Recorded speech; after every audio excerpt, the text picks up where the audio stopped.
আর কিছুদিন পরেই তোর এক্সাম না? হ্যাঁ মা। একটা কথা কান খুলে শুনে রাখ, এতদিন যা করেছিস করেছিস, এবার ভালো মতন পড়াশোনায় মন দে। এবার পরীক্ষাতে কম করে 99% মার্কস তো আনতেই হবে। না না মা, 99% কেন?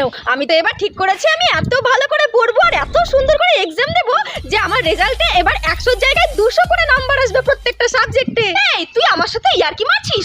পরীক্ষা তো হয় 100 নাম্বারের, তুই 200 নাম্বার কোথা থেকে আনবি? হ্যাঁ অফ কোর্স, এটা তো ইয়ার্কি চলছে। শুরুটা তো আমি করিনি, শুরুটা করেছো তুই।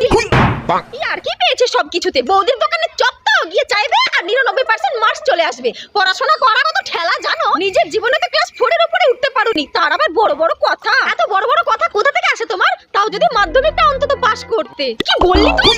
তুই আমাকে অশিক্ষিত বলে অপমান করছিস? তোকে তো আজকে আমি আমাকে কিনা বলে অশিক্ষিত? সাহস কত তোর! চাই উচিত কথা কিছু বললেই যাবে না, উচিত কথা বললেই চড় খেতে হবে। ভালো লাগে না, শুধু মারে। Hello, subscribe.